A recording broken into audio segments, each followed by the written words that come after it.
Hello, and welcome to the Write Club podcast, where we take you behind the pages and into the fascinating world of writing. I'm Beth. And I'm Mary, and we're part of the team at Writing Magazine and Writers Online. Today's episode is a huge celebration because we're looking at a path to publication that has completely transformed the literary world over the last decade. That's right. We are chatting with Jen from Amazon about the world of independent publishing and celebrating a huge milestone, the 10-year anniversary of the Kindle Storyteller Award. Jen is the UK lead for Kindle Direct Publishing and Amazon's resident self-publishing expert.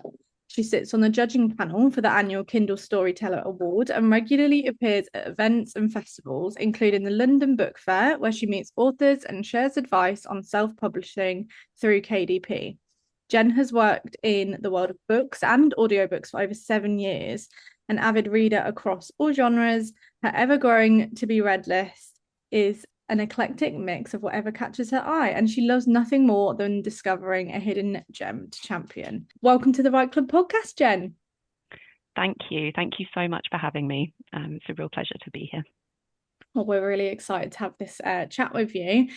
So kicking things off, let's just start with this incredible milestone. 10 years of the Kindle Storyteller Award is no small feat. Looking back over the last decade, how have you seen the perception of indie publishing change among readers and writers? Yes, it's really interesting actually because so Kindle Direct Publishing actually launched in 2007. So it's been running for a lot longer than the award. The award has only been running here in the UK for 10 years, as you say. But self-publishing's been around for a lot longer. But it's really only been in the last few years, I would say, where the perception of self-publishing or indie publishing, depending on what you want to call it, has really changed. And where it was once seen as a way for authors to get their books out if they couldn't get an agent or they couldn't get a deal with a publisher. Now it's not really the case. Authors are increasingly drawn to self-publishing for lots of reasons. So things like having ultimate control over their writing and their publishing journey. And as for readers, they don't tend to distinguish between traditionally published and self-published.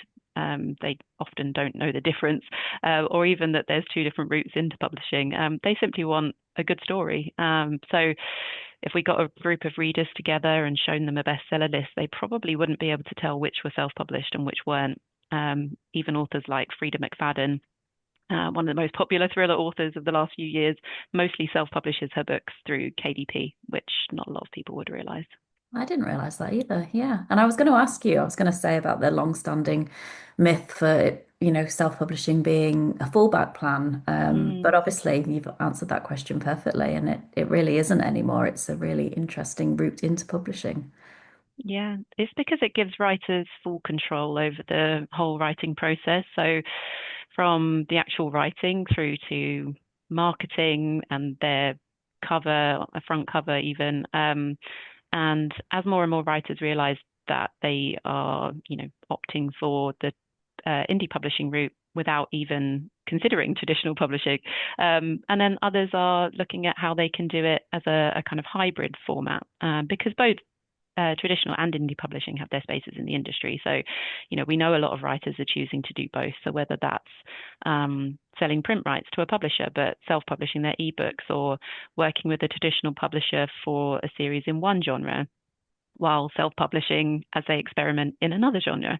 That flexibility is one of the real benefits of self-publishing, and it can work around all existing commitments and change over time, because as you control every aspect, as you sell rights in one territory or in one format, you can change everything that you're doing in your self-publishing side. So it really does vary in terms of how people are using self-publishing, whether that's completely to do their whole publishing journey, or even just as a to kind of essentially maximize their revenue streams around their traditional publishing. It really varies, but the whole point is that it's very much in the author's interest, and it's their control and their journey, so they can do whatever they want with it, really. As we said, there's been some amazing success stories. Is there any particular standout stories from the awards history that embody the true potential of going indie that you can tell us about? Oh, absolutely. Yeah. So Rachel McLean is a crime writer. She won the 2021 Kindle Storyteller Award with her first novel. She's often spoken about the sales momentum that came from winning the award, which in turn kind of helped push her forward into being a best-selling author as she is today, because it was the start of her crime series, and that has really given her that momentum of building that readership and then having the read through the series, which has helped her be as successful as she is. And then one of the other ones I always think of is Peter Gibbons. So he's a writer who lives in Dublin. He wrote his winning title, King of War, which is a kind of Viking saga, in the mornings before his kids got up for breakfast around his day job. And he was able to give up his day job and write full time after he won. The winning prize, by the way, is £20,000. So it's not small. So it gave him that the ability and that freedom to kind of make that decision to go full time. And last year's winner, Pip Landers-Letts, she won with a novel called Pig, which is a queer retelling of Pygmalion that she wrote after struggling to find space for that kind of story in traditional publishing after querying. I think she says that at one point she was told by an agent that she couldn't be taken on because she already had another queer author on her books, which is really disappointing. So self-publishing gave her the freedom to tell the story that she wanted and on her own terms. And she says that winning gave her the validation that there is a place for her writing in the industry, which is just wonderful. And she's had the confidence to continue writing and just released her third book. It's called Chameleon, just to give it a shout out. Yeah, absolutely. And we really advocate for people entering competitions. We obviously run our own competitions, not to the extent that you guys do. We have a lot smaller prizes, but we hear time and time again that the reason people keep coming back is for the validation more than anything else. To be told, actually, you know what, something that you've written is actually good, not just because you and your friends and your family have read it and you all think it's a brilliant book or short story or whatever it is, but to actually get that validation is priceless, isn't it? Absolutely. And it's not even that as well. It's about practice, and just really testing, because a lot of competitions, not Storyteller, but a lot of competitions or sort of small contests have writing prompts and things like that. And it just really helps you to exercise your writing muscle, I suppose, and just really push the boundaries of your writing. And it's just all good practice for publishing as and when you come to it. Really work well to a deadline. So being forced to say, right, okay, you've got X amount of weeks, you've got X amount of words you've got to write, dividing that into the days that you've got, and then being able to sit down and say, right, logistically, I've got to write 500 words a day or whatever it is, really helps me in particular. But for a writer who's currently sitting on the fence, potentially, maybe torn between querying agents for years or self-publishing on Amazon, what would you say are the most liberating opportunities that KDP offers? I think one of the first things to mention, because we do get asked it a bit, is about cost. And the first thing to say is that it's completely free. So there's no cost to signing up or to publishing. So there's very little risk involved from that perspective. You might see some people online saying that you pay them some money and they'll publish on Amazon for you. Don't do that, because honestly, you can sign up for free through the website, and it's very simple in terms of getting started. So there's not any need to pay any money up front. It's completely free. And the other side of it is actually kind of what you said. It's the timeline. So you're working to your own timeline. It's your own publishing deadline. You basically set what date you want to publish the book, and then that's your deadline. You're not waiting months for, whether it's getting responses from agents or, a traditional publisher taking 2 years to get it onto the shelf. You can publish as soon as you're ready. So it's all based on how you want to work and your timeline. And you can change things as life comes along and throws a curveball. It doesn't matter. You can work around that. we talked about creative control. Obviously, everything is up to you. So your cover, your blurb, even your pricing, everything's in your hands.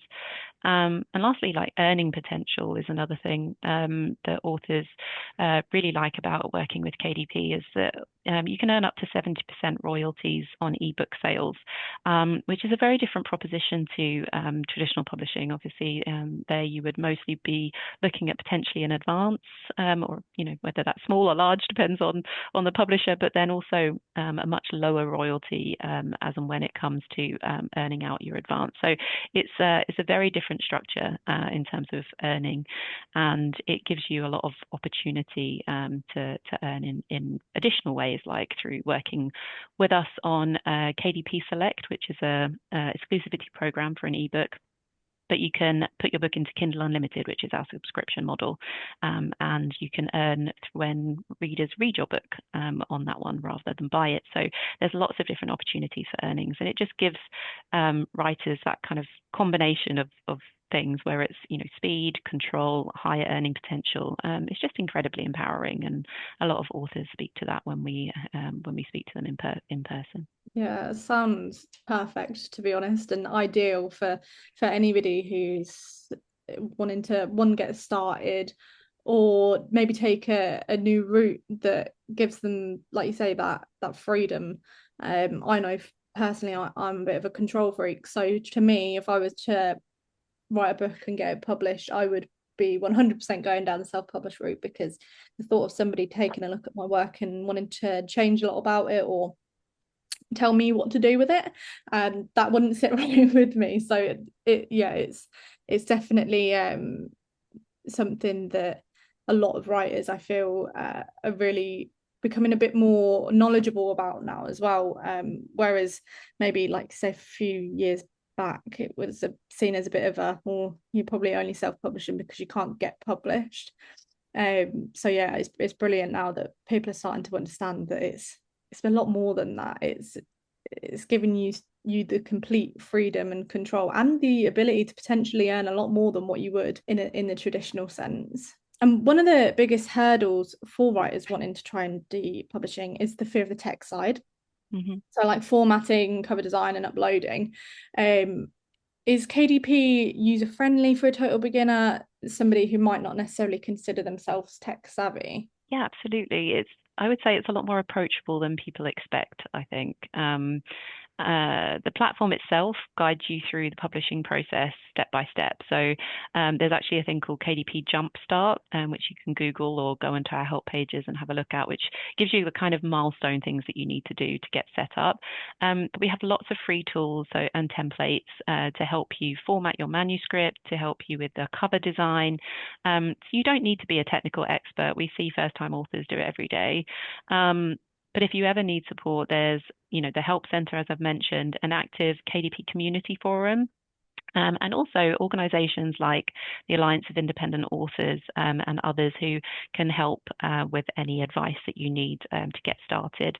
And there's lots as well of author communities on Facebook. So you can go onto Facebook and just search for kind of self-publishing groups, and there's lots of people willing to kind of give advice and kind of help you answer questions on their, from their own experience, which is great. The indie author community is often very helpful and very tight knit, so worth looking into there as well. But as it stands, there's lots of help guides that can guide you through everything on the KDP platform. Well, that sounds great. We've definitely heard that from a few people on the podcast who have gone down the route, how actually surprisingly simple it was. They found it anyway. So that's great. Let's talk about the award itself. For anyone listening who wants to throw their hat into the ring this year, what are the core entry requirements and how does a writer ensure their book is officially entered? So it's pretty straightforward. So the book itself, to be eligible for this year's contest, has to have been published on KDP between the 1st of May and the 31st of August 2026. And that's the first step. It needs to be published in ebook and print formats. Print needs to be a minimum of 24 printed pages.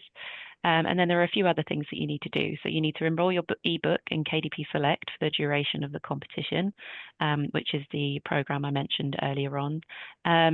You also need to add a keyword into your metadata. So as you're setting up your book, there's a section where you add in keywords, which helps Amazon to surface it to customers in specific searches. But it's also how we track entries into the competition. So you just need to add a keyword, and this year's keyword is Storyteller UK 2026. That's it. There's no separate application form, no entry fee.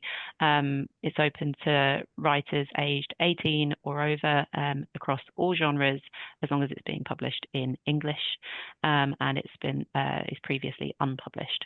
So it's an annual award as well, so just to bear in mind. So if you're not ready now, there's always a chance next year. So just keep those dates in mind, because they're usually pretty set. So either this year, next year, whatever you're ready, make sure to consider entering the book. Oh, fantastic. And because the Kindle Storyteller Award heavily factors in reader engagement and reviews alongside a judging panel, what is the number one piece of advice for authors to mobilize their readers and generate buzz during the competition window? Oh, great question.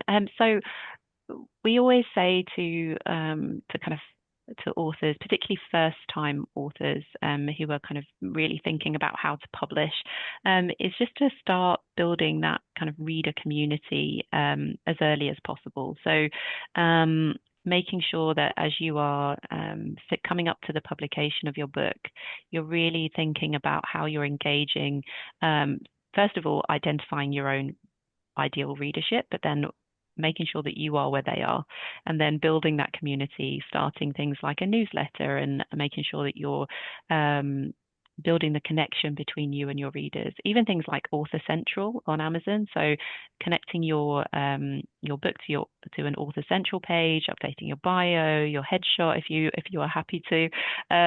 Adding things like book recommendations to your Author Central page, just so people can build that connection with you and really start to think about and kind of have that engagement with your books, as well as you as an author. In terms of because as well, there's things like reviews that we look at, and the actual reader engagement with the book itself.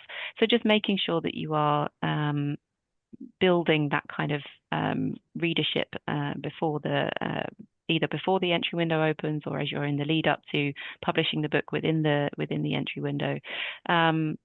Things like social media can help, advanced reader copies, as I said, newsletters, a few other things.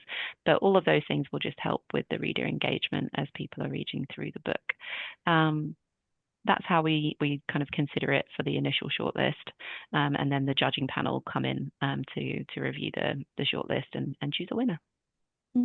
Amazing. And I'm interested to know what your thoughts are on platforms like Substack, whether you find them useful in that process. So what I would say is, for an author, any place that you can market yourself and your writing, and especially for free, why wouldn't you? If you've got the time and the energy and the inclination, then absolutely.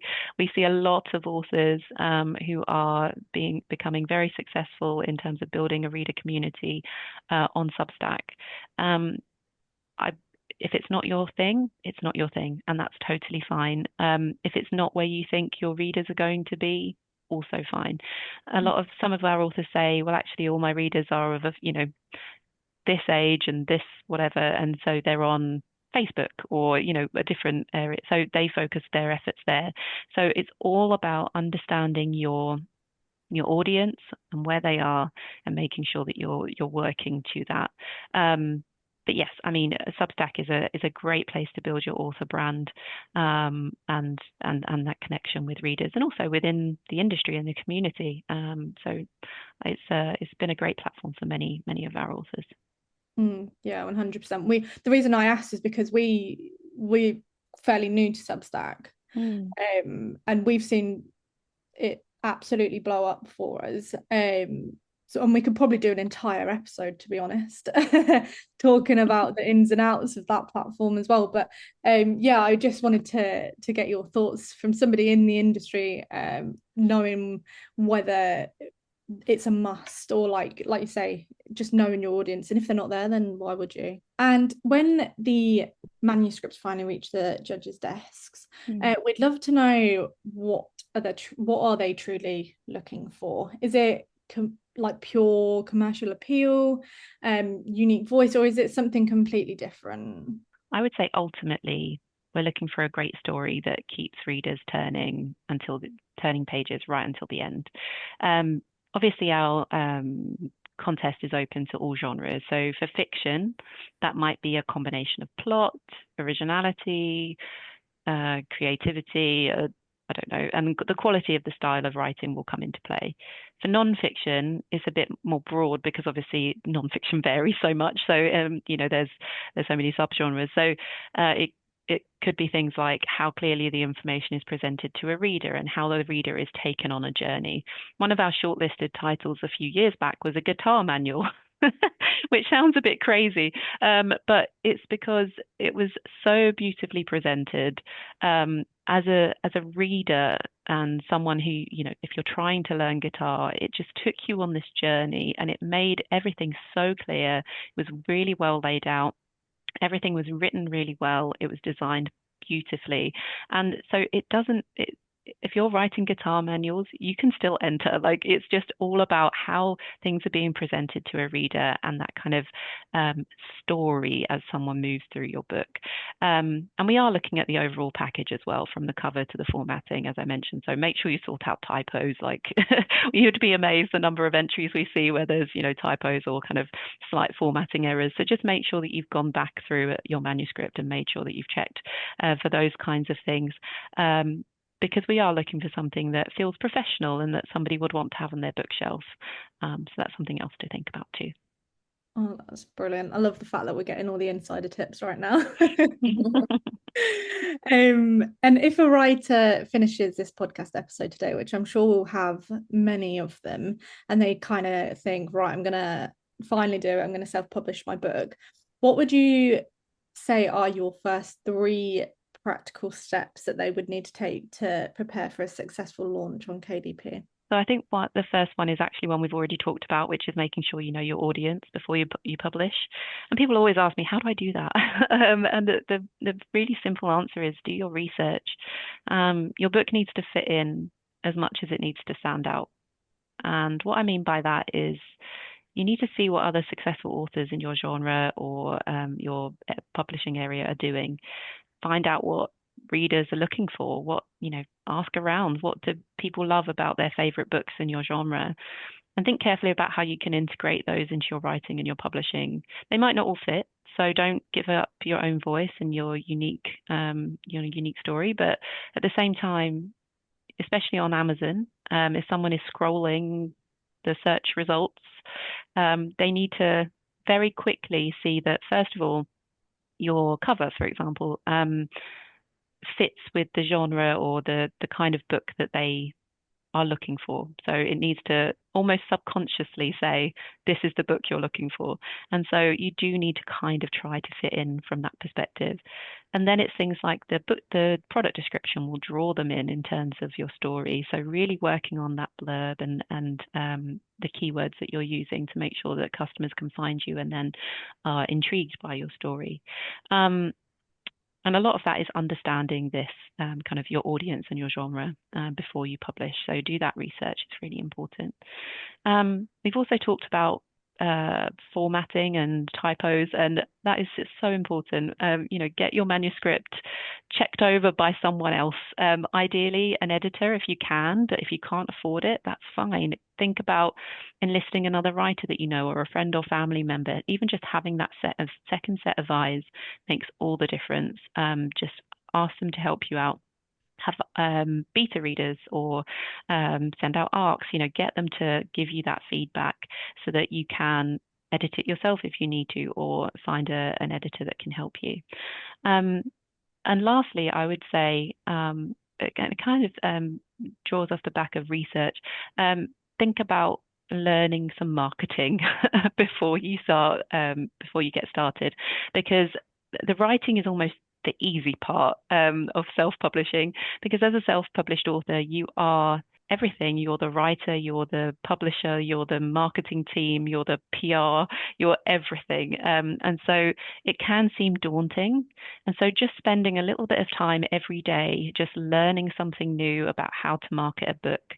There's lots of courses out there that you can do, free ones, paid ones. Again, there's community forums, there's Facebook groups, there's lots of different ways. There's even self-publishing shows. So there's Self-Publishing Show Live in June. We do talks at London Book Fair as well on how to market your books with KDP authors in panels. There's lots of ways of finding advice on marketing. But at the end of the day, if you publish a brilliant book and nobody sees it, then it's just it would be a very, very sad state of affairs. So you just need to think about how you can learn as much as you can about marketing your book, and also thinking about how you can think of your writing from the beginning as a business, and really understand the business of being an author. If it's something you want to do longer term and earn money from, then that's something that you will need to think about from the very beginning. And again, there's lots of resources out there to be able to do that. Yeah, absolutely. We often talk about how mistakes can be learning opportunities for everyone, especially writers, but some of those can be costly. So what would you say were the most common mistakes that you see the debut indie authors making when they launch their first books, and how can our listeners avoid those? That's really interesting. I would definitely say the marketing thing is one of the biggest ones. I think also another one is trying to write to market sometimes. So for example, they might see a bunch of books doing really well in a specific category or genre and thinking, I can write one of those, but it not being necessarily what they really want to write. And so that kind of passion almost isn't there. And I think as a reader, sometimes you can tell, so you kind of have to, I think you have to really think about the story that you want to tell, and kind of start there. I think it's fine over time as you want to experiment and kind of do something different. But I think I would just say start with the passion and the love of writing before you start branching out into other things. So finding your niche, kind of, I suppose, without compromising your, what you want to write at the beginning. That's great advice. I love that. We always like to end the Write Club with a book recommendation for our listeners. Keeping with the theme of brilliant storytelling or incredible indie achievements, what book could you recommend to us today? So I thought about this long and hard, and I'm actually not going to go for a storyteller winner because I love them all and I wouldn't be able to choose. And so instead, I thought I'd go for another Kindle Direct Publishing published book. And it's called Atypical Love. It's a collection of short stories about romance and relationships written by neurodivergent authors, published a few years ago on KDP by a CIC based in Kent, I think. And they drew together lots of local neurodivergent authors to tell stories about love and relationships and dating as a neurodivergent person, and that's across ADHD, autism, lots of different areas of neurodivergency. And I just loved looking at love through so many different perspectives that you just don't often see in mainstream publishing. Really unique stories, really unique writing styles, all very different. I think there's 9 stories in the collection. So I definitely recommend checking it out. It's got a beautiful cover as well. So just all in all, a really great book. And I definitely recommend Atypical Love. That sounds brilliant. Thank you so much for that. And thank you so much for joining us today on the podcast. We've absolutely loved having you here. And if you've listened to the episode and you don't feel inspired, then I don't know what's wrong. Because I feel inspired to publish my own book and to enter the Kindle Storyteller Award. You can find out more about the Kindle Storyteller Award on the Amazon website, and the applications close on the 31st of August. So if you're interested, make sure you get your application in before then, or if you're not quite ready, then keep your eye out for it for next year. And who doesn't want to be in with the opportunity of winning £20,000? Yeah, amazing. Thanks so much, Jen. Thank you. Thanks, guys. Thanks for tuning into the Write Club. We hope you enjoyed this episode and feel inspired to keep writing. Don't forget to sign up for our newsletter at Writers Online, your go-to for writing tips, competitions, and exclusive updates. Plus, you'll never miss an episode of the Write Club. Until next time, happy writing.